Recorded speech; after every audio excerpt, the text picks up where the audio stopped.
ನಮಸ್ಕಾರಪ್ಪ ಎಲ್ಲರಿಗೂ. ಬಡ ಬಡ ರೆಡಿಯಾಗಿ ಮತ್ತು ನಾವು ಹೊಂಟಿವಿ ಕಾಲೇಜ್ ಕಡೆ. ಈಗ ಫಸ್ಟಿಗೆ ಬಂದ್ವಿ ಇಲ್ಲಿ ಕಳಗಡಿ ಬಸ್ ಸ್ಟ್ಯಾಂಡ್. ಕಳಗಡಿ ಬಸ್ ಸ್ಟ್ಯಾಂಡಿಗೆ ಬಂದು ನಿಂತ್ವಿ. ಆಮೇಲೆ ಇಲ್ಲಿ ಬಸ್ ಬಂತ್ರಿ. ಸತ್ವಿ ನಾವು ಹೊಂಟ್ವಿ. ಹುಬ್ಳಿ ಹಾನಗಲ್ ಬಸ್ ಬಂತ್ರಿ. ಮತ್ತು ಅಲ್ಲಿಂದ ಕಾಲೇಜಿಗೆ ಬಂದ್ವಿ ಸೀದಾ. ಕಾಲೇಜ ಮುಗಿಸಿ ಪಟ್ಟು ಎಲ್ಲ ಕ್ಲಾಸ್ ಕುಂತು ಊಟ ಮಾಡ್ಬೇಕಾಯ್ತು. ಹೊಟ್ಟೆ ಸಿತ್ತು, ಊಟ ಮಾಡಿದ್ವಿ. ಮತ್ತು ಅಲ್ಲಿಂದ ಹೊರಗೆ ಬಂದ್ವಿ. ಮತ್ತು ಬಸ್ಸಿಗೆ ಕಾಯ್ತಿದ್ವಿ ಹೊರಗೆ ಬಸ್ ಸ್ಟ್ಯಾಂಡ್ದಾಗ. ಅಲ್ಲೇ ಅಷ್ಟೊತ್ತಿಗೆ ಬಸ್ ಬಂತ್ರಿ.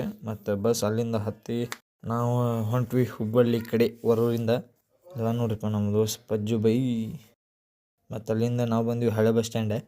ಅಲ್ಲಿಂದ ಹೊರೂರಿಂದ ಹಳೆ ಬಸ್ ಸ್ಟ್ಯಾಂಡಿಗೆ ಬಂದು ಇಳಿದ. ಅಲ್ಲಿಂದ ಭಾರಿ ಮಾಡ್ಯಾರ ನೋಡ್ರಿ ಹಳೆ ಬಸ್ ಸ್ಟ್ಯಾಂಡ್ ಅನ್ನೋಕೆ ಬರೋಂಗ ಹೊಸ ಬಸ್ ಸ್ಟ್ಯಾಂಡ್ ಅನ್ಬೇಕು ಇದಕ್ಕೆ. ಮತ್ತು ಅಲ್ಲಿಂದ ನಡ್ಕೊಂತ ಮುಂದೆ ಚೆನ್ನಮ್ಮ ಸರ್ಕಲಿಗೆ ಬಂದ್ವಿ.